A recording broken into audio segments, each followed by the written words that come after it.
is Norville Barrington. I serve as the chapter president of the Metro New York chapter of National Black MBA. I want to welcome you to our Careers with series featuring Pernod Ricard. I'm happy to have this wonderful brand that's going to share not only some of the great products and some of the great innovations that they made in the spirits and premier liquor industry, but also about what drives Pernod, what drives the culture, what drives candidates such as you, not only to apply, but to look at great career opportunities.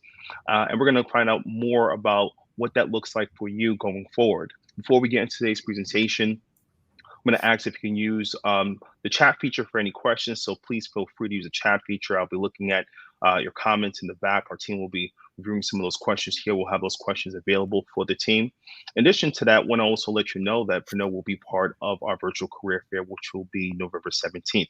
So another opportunity for you to engage with this brand. In addition to that, if you do have any further questions, even after this presentation, after this conversation, you can definitely email us at resumes at nyblackmba.org. Pernod Ricard is one of our premier partners in the Metro New York chapter of National Black MBA, most recently featured at our Black Tie Cocktail Gala, which was a phenomenal event, which featured a number of their premier brands as well. And of course, lifestyle is what we do. We actually don't do lifestyle, we do luxury lifestyle, and they definitely represent that. So, without further ado, again, we're going to go in depth in terms of our career series, learn how you can get involved and how you can be part of this wonderful team. So, without further ado, I want to introduce Corey Laney. Well, good Corey evening, Laney. good evening, good evening, good evening, ladies and gentlemen, boys and girls. My name is Corey Laney, and I'm one of the commercial state managers for wine and champagne in the state of Texas.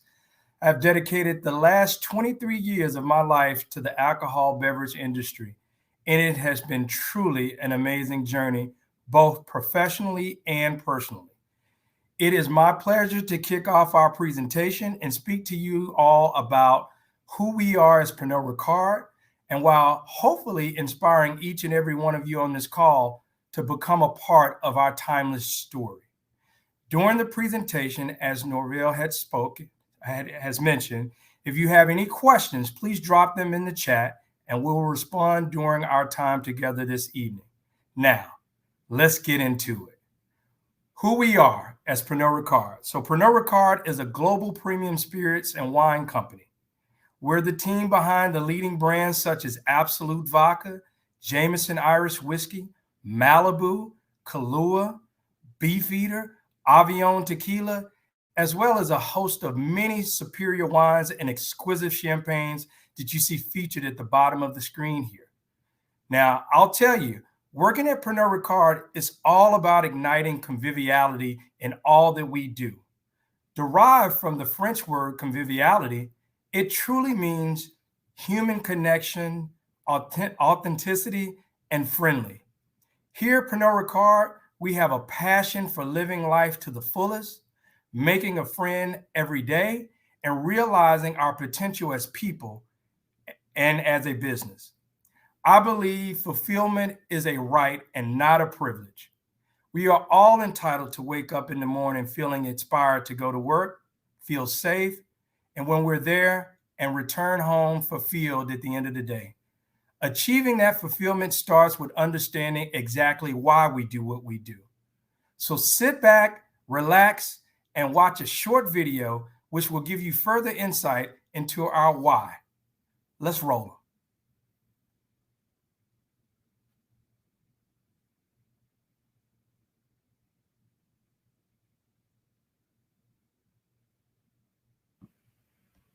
You can't hear the music.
Well, I know we're having some audio difficulties right now, so we'll go ahead and move on and try to come back and capture this story.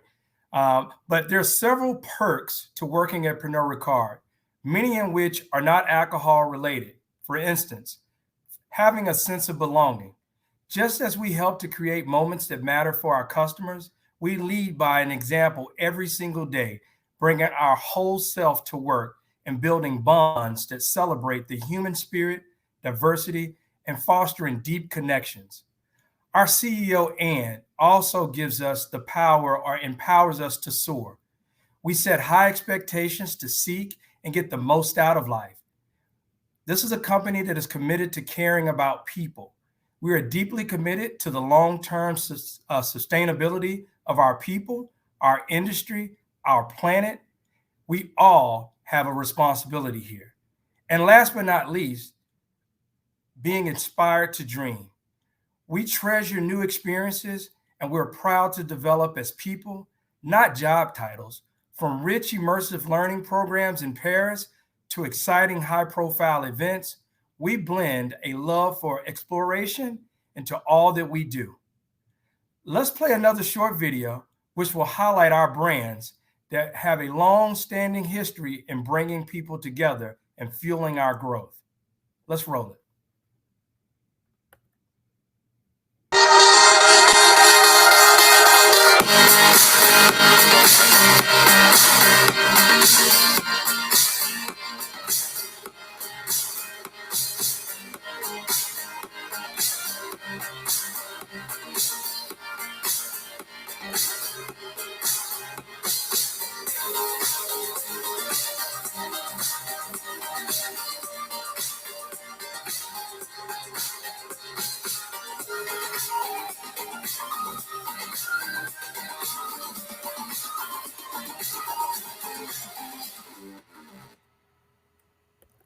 Wow.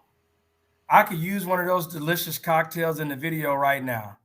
But at this time, I will hand it over to my compadre, Allende Chase, who will help you learn more about our employee resource group. Cheers.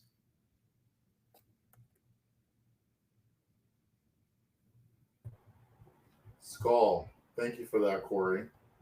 And good evening, everyone. My name is Allende Chase. I'm the Prestige Division Sales Manager for Miami. I've been in the spirits and wine and sales marketing landscape for 16 years.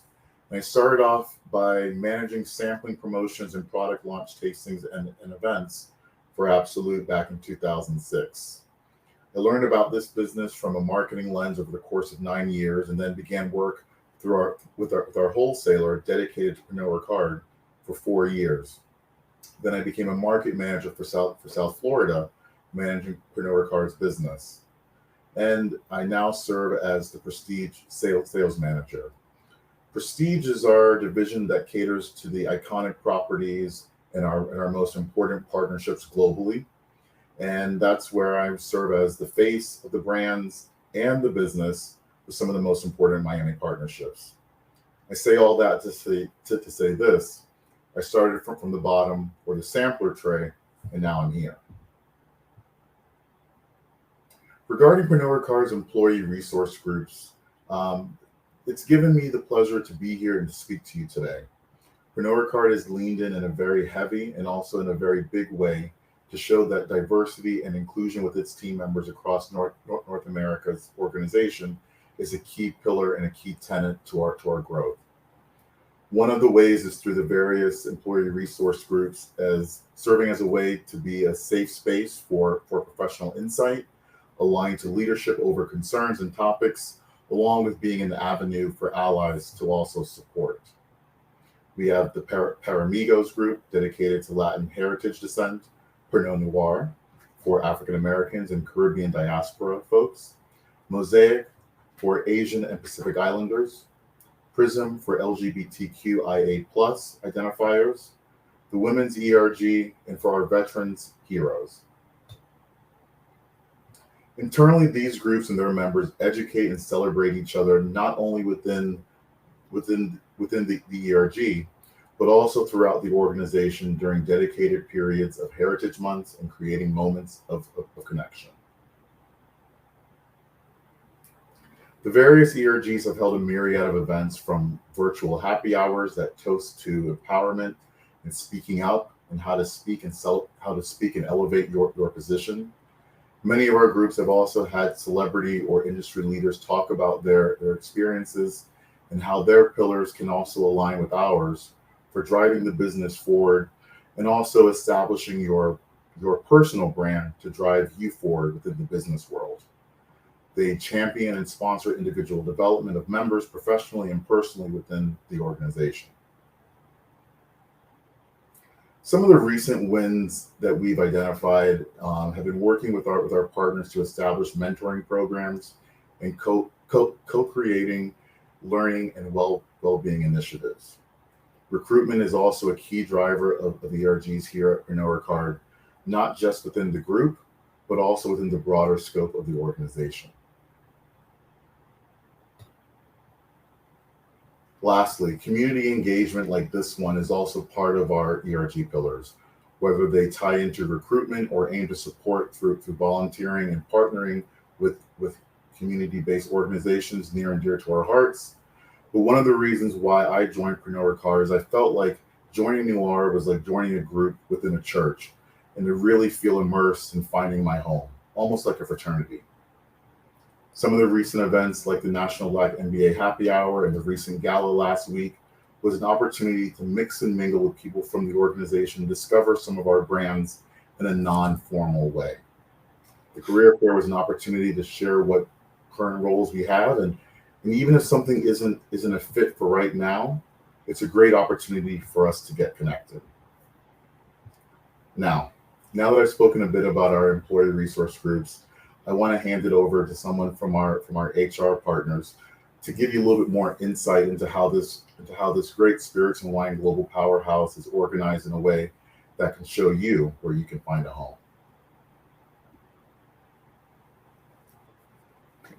Thanks, Andy.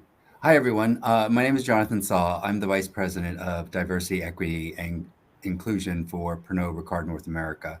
And as part of my remit is to actually drive our D&I journey forward for the entire organization, and actually to drive it not only in North America, but globally as well. Want to give you I'll go into the D&I structure and our journey on that in a little bit. But right now, I want to give you a sense of how we are structured just as an organization. Pernod Ricard North America is one of a number of what we call affiliates in the global Pernod Ricard group. And under this affiliate, we have a number of functions. We have commercial and sales, of which Corey and Allende are a part of. Those are the people that essentially get our product on the shelves, whether liquor stores or on premise, that where you can buy it. Marketing is, I think, what everyone knows about our brands. You see our bottles, you see the ads, you see the displays in stores, and you hear about it on the radio, on YouTube, all those things. A lot of people say it's like the cool part of the organization, but I might be a little biased just because of who I am. But I think every part is cool depending on where your strengths lie. Transformation IT is the one that I really want to talk about in a sense, because we use that as a catch-all for a number of really, really fascinating parts of the business. Obviously, IT, right? It's the computers, but it's also some of the systems that we use for sales, for marketing and stuff to drive data. We also house here just change management, right? That is just helping us change to become even better who we are and who we want to be as an organization, and as functions. And finally, this is where insights lives. This is where we really use all of the data and insights and the perspectives that we have in the organization to figure out what are those moments, what we call moments of conviviality, where our products can actually drive human connection, and what can honestly drive people to purchase our product over others. And then that feeds into product product innovation. You might have seen, heard, hopefully tasted some of our ready to drink products from Jameson, for example, but also just how we reach out to various demographics and consumer groups. Operations is frankly the nuts and bolts of who we are. These are the people that make our product, that put the product in the bottles, put the tops on the bottles, get the glass, get the bottles out, so that all of us can enjoy them. They really are the foundation of who we are, what we do, and we would not be here without them. Unlike some of us in quote unquote corporate, them and our sales folks actually during COVID were the ones who still had to be out there, right, or be on premise. North America for us is the Pernod Ricard USA and Corby, which covers Canada. And all of these functions are also under Canada, but we group them regionally in that company. And then, of course, we have what we often call the enablement functions. So there's finance. So, it's not just the accountants, right? But these are the ones that keep our budgets, that also do some strategy about where and when we're going to spend our advertising dollars and where it'll make the most sense. HR, of which I am a part, as well as Michelle, who will talk about the roles in a minute, is all HR, right? So D&I has a direct line to the CHRO and a dotted line to our CEO. But this is all the work that we're doing around talent acquisition, development, advancement, succession planning, and just the entire career life cycle. Legal is legal. They keep us out of trouble, but they also make sure that the contracts that we have for anything from our distributors to our influencers are up to snuff, and help actually all parts of the organization with legal matters. And communications, which is both internal and external communications, which is a little separate from marketing, because this communications is all about essentially marketing who we are as a corporate brand, and less about our spirits brands overall. Hopefully that's a super top line of who we are and how we operate. But I'm going to hand it over to Michelle Moreno, who is one of our best recruiters, and I say that with no hesitation, to tell you about just sort of like some of the roles that we often have available, and to lead you through, because we'd love, of course, to have all of you apply to roles that fit your background and your interests. Michelle? Jonathan, I'm blushing. So everyone, I'm Michelle Moreno. As Jonathan has mentioned, I mainly recruit for finance and some of those corporate in-house teams that Jonathan had mentioned, such as legal, HR, and communications. But today I'm talking to you about a lot of our openings across our organization. So of course, we are convivial by nature. That's probably what I love most about being at Pernod Ricard, is that I have the opportunity to talk to people about where they are in their careers today, what roles they have, what roles we have that they would be interested in and that they would be a fit for. And then, of course, from, and into the future standpoint on what roles we have open that we would be able to sit down and really talk everything about. So these essentially break down some of our current openings based on our divisions. So commercial, marketing, finance, and digital e-commerce, which is that transformation type of area that Jonathan had kind of gone over. So we have, like I said, various types of roles. I think the best thing to do in this situation is that if you see something here that catches your eye based on title, I welcome you to our career page. We will absolutely put it in the comments after I finish going through these, but recommend doing any searches on our career page with these titles. So these are the active roles we have for commercial, the market managers, the CDMs, key account managers, and customer solutions managers actually expand across North America, mainly in the US. So those roles sit remote within their markets, because those are our true boots on the ground people that are getting our products out there and getting them, like we said, to the shelves. Then we lead to our marketing side. Our marketing team is essentially where our brands sit. So they help with the rollout of, like Jonathan said, all of the things you see, based on displays, things like that. So that's where those people sit also. So anyone with a little creativity, a little marketing experience, I welcome you to those roles. Mainly, they also sit in our New York office, but some of the activation positions, those can sit remote also.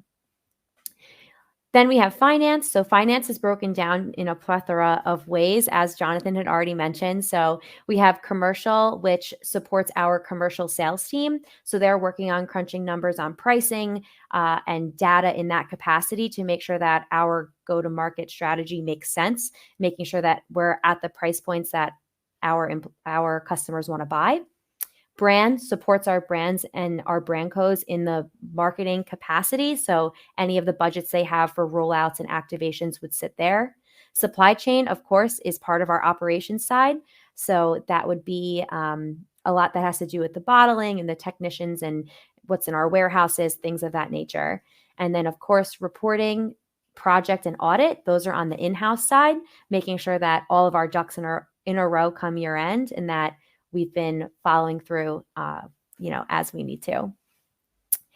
Lastly, we have digital and e-com. These roles do sit in our transformation team. A lot of the roles that we tend to hire for in these roles are data engineers in IT, as well as ETL developers. So these are the people, once again, that are a little bit more in the background, making sure that everyone has what they need to be able to kind of keep their day-to-day jobs rolling. So if you're looking at the second bullet under each of these, you'll notice, like I said, just those titles. Those are the titles that you'll find based on our career page and what we have listed. If we go to the next slide, I briefly have a little bit of information based on just your qualifications. So of course, the biggest thing about different companies is that titles are different everywhere. So if you can find yourself within the years of experience, then you kind of can justify applying to a specific role at a specific level. So with that being said, just to kind of give you a quick rundown, our directors, of course, are the highest here. We do go up farther than that, of course, to our senior directors and VP level. But as of right now, these are mainly where we're hiring most of the time. And then you take this all the way down to our rotational analyst level. The one thing about the rotational analyst level that is a good to know is that only sits in finance. We do have a role open right now. So anyone that's a recent grad or knows a recent grad, let them know that we have a place for them also here at Pernod. And that's essentially kind of the bare bones. So I think the biggest thing about us and our company being Convivial is that we want to talk to people. We want to find out why they want to be here. We want to know where their passions are, and we want to know different ways that we could develop those passions into specific roles here. So I would strongly recommend that if a role seems appealing to you and you hit this required qualifications and the simplest that they are, drop an application in, because if not this role, there could always be another role, and it's never too early to have a conversation. So with that being said, I pass it over to Jonathan. Thanks, Michelle. So I want to talk to you a little about what our D&I journey is overall. And it's actually one of the reasons I joined the organization to head D&I here, because I wasn't interested in joining an organization that was just starting out on it, that where everything had to be a fight to say, hey, can we do this? Can we do this? Can we do this? By the time I joined, there had been a long history of activities and programming and stuff in D&I overall, and we were at a point where we really wanted to take the next step and do that. So we've built our strategy with the foundation that inclusion is at the heart of conviviality. And as Corey said, conviviality, we are creators of conviviality, and that means so much more than just fun, right? And to be truly convivial is to be inclusive.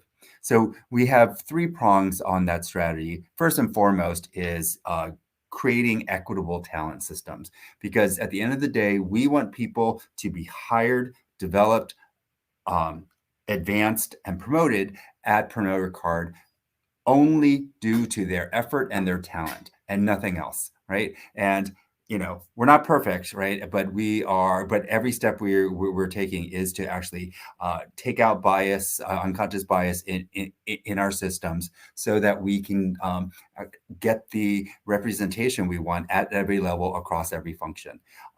We have a good track record on that. From global, we've been asked to focus on gender, and because of specific changes that we've made, we've actually been able to get to pretty much, actually not just pretty much, to gender balance at about 50% men and women across our functions and at every level. The great thing about that is that we have proof of concept of what we now need to do when we are looking at other factors of diversity, including race and ethnicity. So if you think of that first column, it's all the HR systems piece. The second one is everything that we're doing on culture, right? This is what we want to do to create an inclusive and convivial culture where people can really not only perform their best, but just be their best, right? This is a holistic view of our people and what they need to be the best that they can be. I know that's a military thing. I'm just saying that's what we want to do. But this is where the programming for our employee resource groups are. This is all the work that we're doing to change leadership behaviors to be more inclusive, fight microaggressions, raise awareness of unconscious bias, all of those things. But this is where we are looking at changing behavior and not just raising awareness, right? That's really our focus, so that everyone has a role, everyone has an accountability to be a contributor to the convivial, inclusive culture that we want.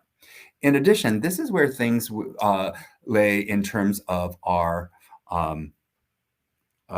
benefits and compensation, because we really want to have those perspectives, and because we want that mix of our benefits to actually be relevant to the needs and desires of our people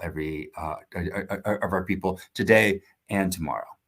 And the last piece, I always go to it last, but it is actually super important. This is about leveraging the diverse perspectives in support of our business objectives. And at the end of the day, that's what we want out of diversity and inclusion.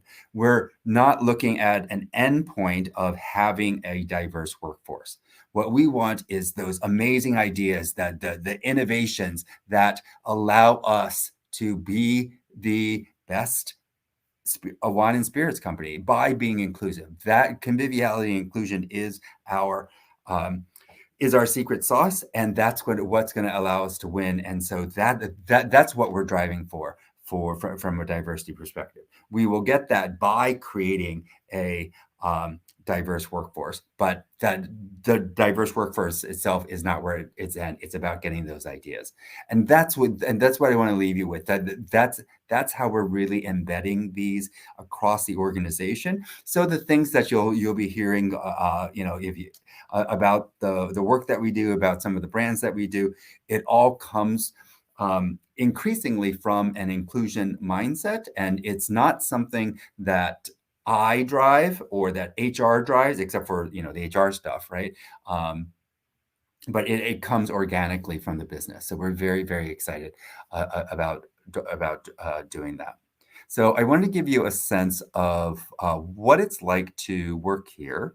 So give you and this is a quick video of our New York space overall.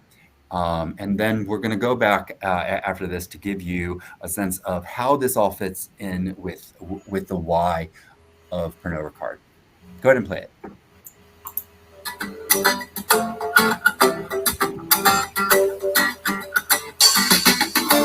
Our office has a very nice environment because, first of all, you start off with a bar. I mean, you can't go wrong with a bar in the middle of our floor. The culture here is just so welcoming as well. You combine the two, and you have a very nice environment I think a culture like this is incredibly important, mainly because if you can't be yourself in the office, you just might not be putting your best foot forward. If you're at a happy hour and you're sitting at the bar, anybody will come up to you, anybody will talk to you, and people will just want to know your name. We're here for a common purpose, and that's to work together and to make friends. At Pernod Ricard, we don't have offices. It's an open workspace. And I think it definitely facilitates being able to work collaboratively because you can just kind of pop over. By pop over, I mean lean over to your colleague, ask a question. And then you also have work booths or like phone booths where you can go in and take a meeting. So you have the privacy that you need as well. It just makes your job a little easier. I mean, you have your job to do, but knowing that your surrounding is so welcoming.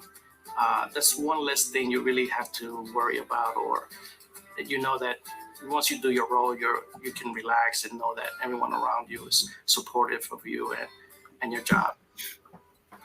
I like to think of it as a convivial family.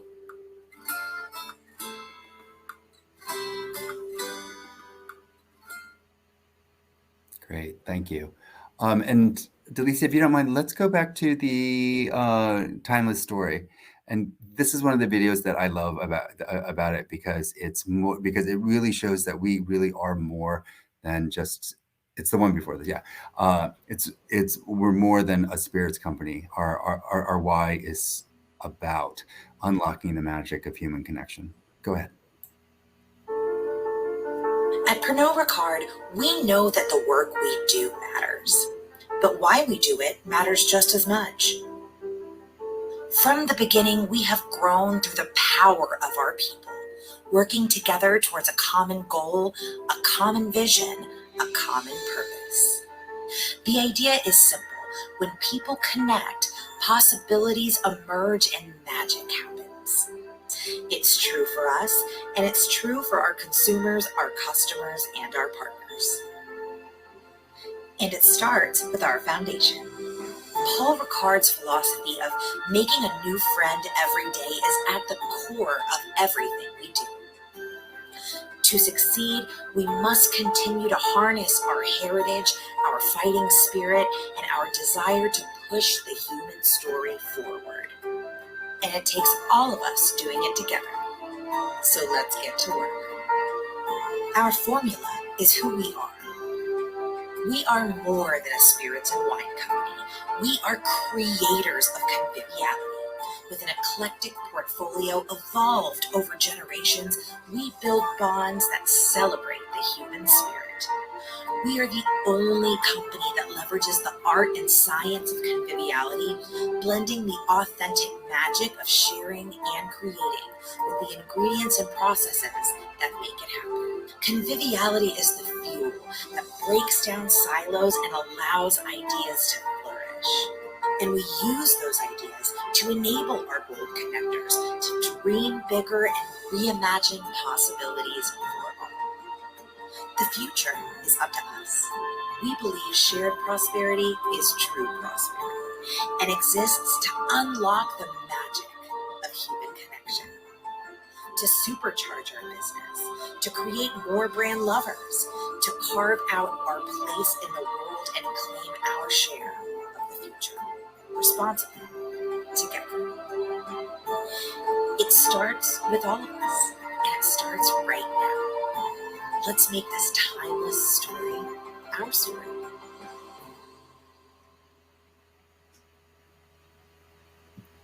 Great, thank you so much. So that's the end of our formal presentation, and we have dedicated the last part of this for any questions you have, etc. And I think Norville is just going to let us know what questions are in the chat, and please put any ones that you have while we're talking or continued in the chat. That would be awesome. And I think one of the things that is so intriguing about the organization is, one, I mean, you have fantastic brands, but there's also opportunities to be creative. So I always have to ask this question: what was the one brand before you joined to the company you were really intrigued in, And now that you're at the company, what was the brand that is most surprising to you? Whether it's the cult, whether it's the lifestyle, whether it's the brand attributes, or the actual taste itself. So I'll start with each and every one of you in terms of what was the brand that really grabbed your attention prior, and what is the brand that has your attention now? You know what? I'll kick us off. Believe it or not, because I'm a little old school, even though I look like I'm 21. You know, the fact that I started with Seagram's Gin, I think originally that's what brought me into the franchise. It was the bumpy face. It was one of those things that, you know, my dad grew up on, right? You know what I mean? So that's where I first got interested. But I think the other piece for me is once I got in the organization, I discovered this little jewel of a brand called Jameson, right? And, you know, who would have thought that I've been drinking some Irish whiskey, but boy, oh boy, I sure enjoy me some Irish whiskey now. So I would say, you know, that was the biggest surprise for me because, you know, I was a white spirit guy, and to make that transition over to brown and understanding the craftsmanship that goes into creating a brand like that. And understanding now too the lifestyle around those different occasions on when I drink it. So whether it's, you know, going to a sports game, or if I'm hanging out with the buddies. So I think what you'll find within our portfolio is that we have different brands to fit different occasions. And so I'm not a one-trick pony. I start with Jameson, but then I may end up on our Avion tequila, and then I'm cheersing with some bubbles. You know what I mean? So I think that's the flexibility that we have in such a diverse, you know, portfolio. But Seagram's Gin was my entry into the Pernod Ricard world. Andy, do you want to go? Sure. I would say for me, I mean, it was definitely Absolute. I was working with the Absolute brand before Pernod Ricard purchased it.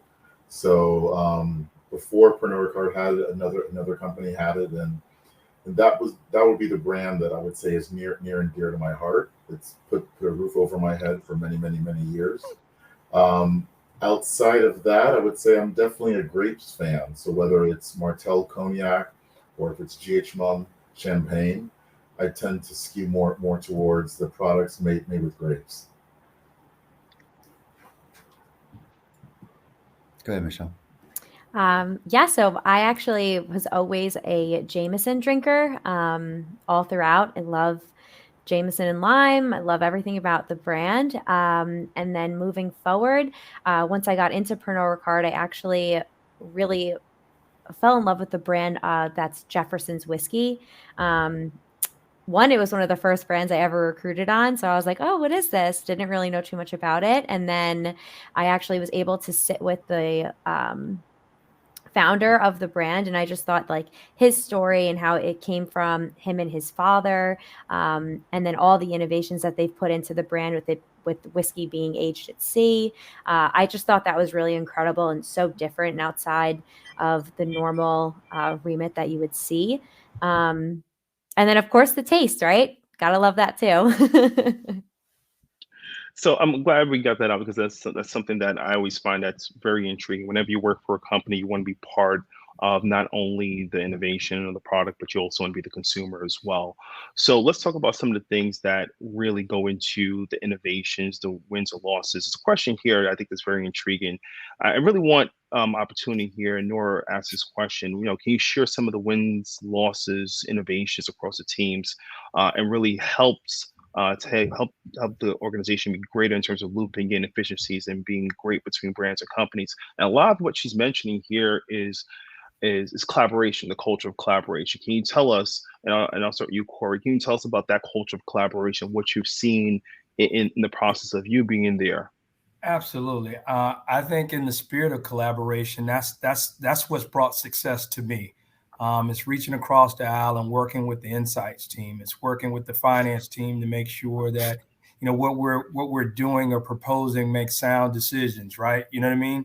It's working with marketing to make sure that we've got the right point of sale material that really creates a relevant, disruptive, statement inside of a very crowded market space. And so I would say that at most, it's so critical to be cross-functional working in this organization, because that's what breeds success. And it makes it really easy because of the culture here, simply because it seems like, and I've been here now for, I guess, about a year and 4 months. But I will tell you that, everybody has been so open and welcoming to help you, being able to train you and show you different things. It just kind of felt like a place that, for me, it felt like home. Just because it felt like the sharing was authentic, and the people that were here were, I would say, the best of the best. And I think that Pernod expects a lot from their associates. They definitely do. They want the highest caliber of individuals, which I think is great. But more importantly, for me personally, that gives me a chance to work with the best in the industry. And so I think for me, collaboration and getting a chance to work with my colleagues across different functions that Jonathan spoke about, whether it's IT or e-commerce, all of those things from a commercial standpoint falls within the realm of where you need to have influence and you need to have conversations around, because ultimately it's going to impact how successful you are. And you're able to get or gain further insight that'll help you build the best, what I say, the best mousetrap, right, in order for you to be competitive out here in this space. And then we also have a lot of formal, there's all the stuff that Corey is talking about, just our approach, our collaborative culture. We also have quite a few sort of formal processes and ways to share those things. Like we have, for example, we have these awards that where we share, being collaborative, being diverse, being courageous, all those things. And, there's lots of teams that go about being able to apply and win those awards. We have actually a number of cross-functional teams to help move the company forward on culture, on what we're doing in integrating data into marketing, into sales, all of those, which sort of continue to drive that collaboration in an even more formal structure.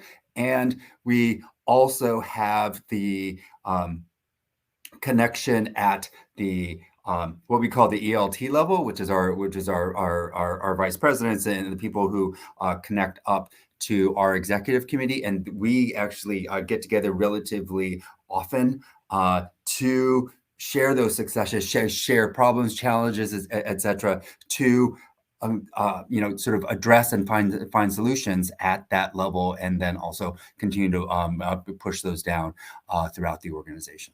So we have it formally and informally. So with that being said, and I'll get to some more of this culture, but let's also talk about our ERG groups and how that has played a part. Can you tell us about, and this is one question here that really kind of talks about the metrics in terms of how that has changed culture. So can you talk to us about the ERG contribution to overall goal setting, and how is that process? Like, how does that process charge, the business? How does it charge engagement? Can you tell us more about how the ERG groups that you mentioned really affect the bottom line and how it affects the culture as well? Sure. So I think that there's a number of strands to this question, right? I think the first thing is that in terms of the metrics towards changing behavior, we drive this at an organizational level and an individual level. Right. So at an organizational level, like many companies, we have a company-wide survey, which includes an engagement score, a well-being score, and an inclusion score. So we are measuring the impact of all these changes and all these individual behavior changes at a macro level on the culture overall. This is where that shows up, and we ask about whether or not people feel included, and we know that all three of those are connected, which is why we look at them sort of separate but connected, right? because we want to be able to drill down in those areas. On the flip side, at the individual level, we have everyone is judged on the what and the how. The what is, you hit your numbers, you hit your sales numbers, you do what you say, you do what you say you do. But that's only 50% of your performance. The other 50% is the how. And that is where things like being inclusive, being courageous, all those values and all those behaviors that we value come through, right? And that literally has a comp impact, right? And if you don't hit your numbers on the how, that does affect. And I in the years and so that I've been here, and I've been privy to some of these conversations, like that's a real thing. Unlike, I used to work in finance, like in the banks, right? And they say it, but like everyone gets 100% on the how. It's like we drive it pretty well there, right? And I've seen, and I'll just say this, and Jonathan, you could, keep me honest here. One of the things that I love about Pernod is the involvement in terms of not only gender, but ultimately supporting women. We are a big partner in our first ever women's conference earlier this year. So when you talk about metrics, when you talk about ERGs, now you're saying that with all these different activities, now there's goals and metrics that are tied to it, that's tied to performance evaluations, which most companies don't necessarily put together. And I think that's something that I just want to kind of hold in for our audience, because no company has it together. Let's just keep it. This is National Black MBA, and at the end of the day, no company has arrived. And our goal here is to make sure that that companies are acknowledging and taking the right steps. What we hear now is that we have companies who are tied it into their performance goals. Yeah, and this is, I think every company talks about the what and the how. This is one of the few companies that I've worked for in this space where the how actually is a thing, right? As opposed to, we talk about it, but everyone gets 100%. I do want to reinforce that this is not a new thing. This is not something that I created when I got here. This is something that was existing already, right? So again, this is part of like who we are and things like that. And it's just we're building on that foundation to continue to move ahead. So from an ERG perspective, in terms of how they contribute to the goal setting process, our leadership model is our leadership model. Those are the competencies that we do. That's what we do. The ERGs don't actually set those goals. These are what we value as a company. In the same way for at the company level with the engagement scores and inclusion scores, we set what we want on those things. Where the ERGs really contribute is like, okay, how do we get there? How do you do the how? Right. And there's so much programming that they have running awareness, bystander training, microaggressions training, unconscious bias training, as well as community specific awareness things that we drive. That is a huge factor in helping people change their behaviors. Like we really leverage them for awareness, but also how to do the how, if you will. Overall. And not to switch gears here, I want to hand this over to Michelle. Now, talk to us about some of the core competencies within various functions. So we have one question here in regards to the commercial finance role in terms of what is considered real core finance background versus general corporate strategy role. And then can you also just touch on what are some of the things that you've seen people succeed in as they do enter the company in this particular area? Yeah, so for commercial finance specifically, so that is the main line of finance that supports our commercial division.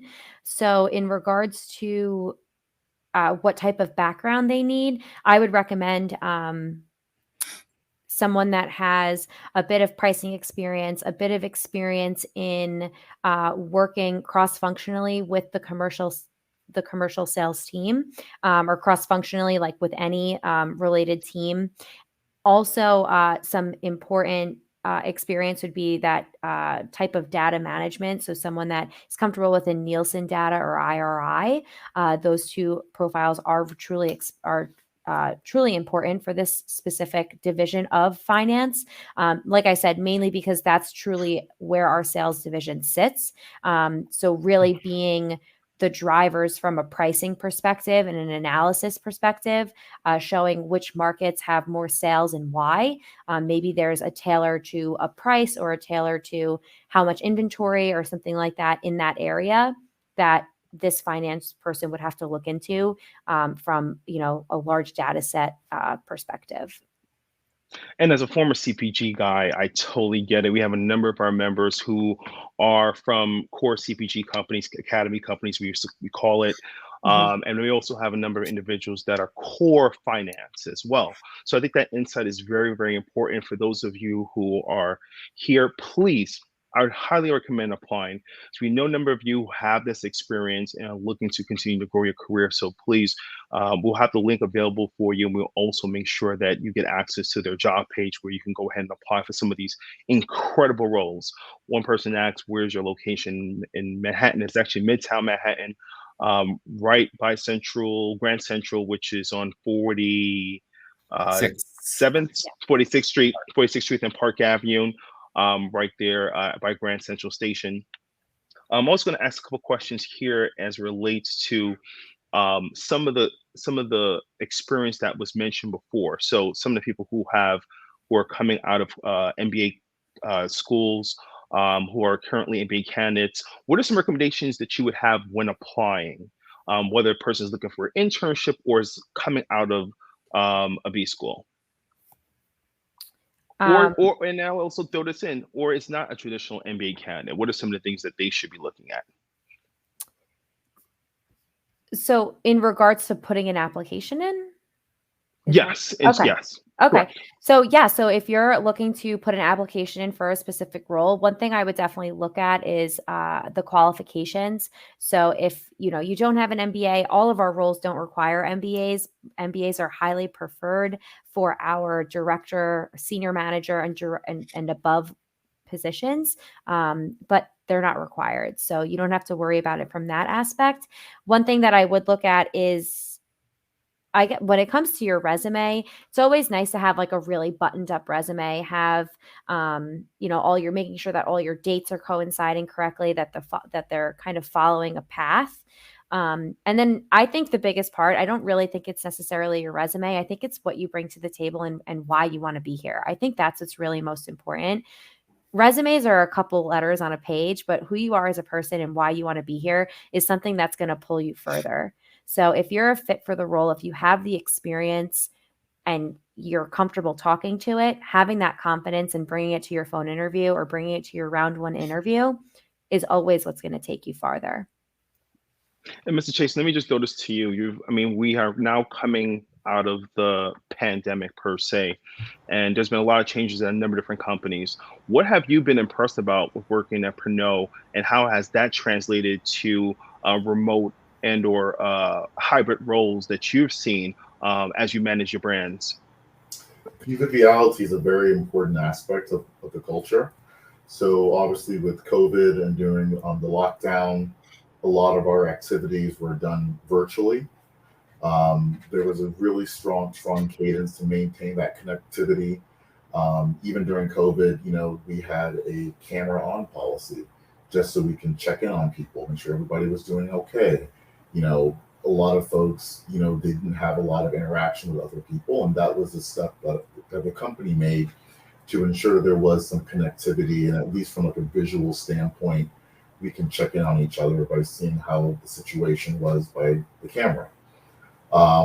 Coming out of COVID, the conviviality was also important as we were supporting our customers, returning to market, returning with activations, returning with sponsorships, whether it was Halloween, New Year's, St. Patrick's Day. If we were activating out in the market, making sure that all sections of the organization were involved in something that we were doing. So whether it was the travel retail department or the finance team, if we were doing something in market, we were able to bring the whole family together. I think that's incredible. Oh, go ahead, Corey. Yeah, go ahead. Yeah, I was just going to add to it. One of the things too, you hear this sometimes where companies do a lot of lip service, but not a lot of action sometimes. And one of the things that I can say that came out of what Jonathan spoke to about the ISA surveys is that people mentally, it was very heavy going through COVID because people were isolated, right? You know what I mean? And one of the things that I thought that was really stand up about the organization is that they listen. But then they took action. And part of those actions was they gave all of the employees these mental health days that basically, you didn't have to plan for it. You just may get up that day and you're not feeling it, right? You know what I mean? And that day was your day. You didn't have to explain why you took it. But I think that's a huge step for an organization to offer that to all employees. And I think we got like 5 days. And so you could use them however you want to throughout the year.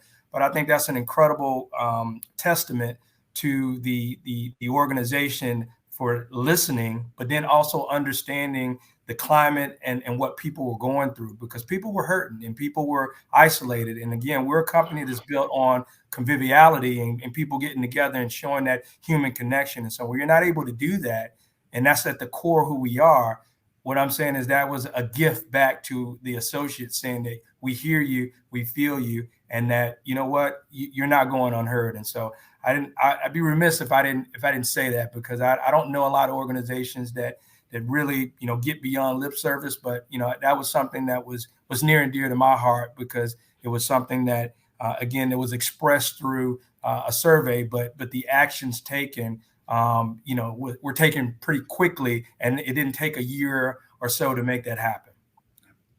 And I think we did this, the whole thing about taking action, Corey. I'm glad you raised that, because we were hybrid before the pandemic, right? And it used to be a differentiating factor for us, but now that everyone's hybrid, we're like everyone else, we're trying to figure out what does the new office mean, and whatever, and that's why we actually use the phrase return to in person versus return to the office.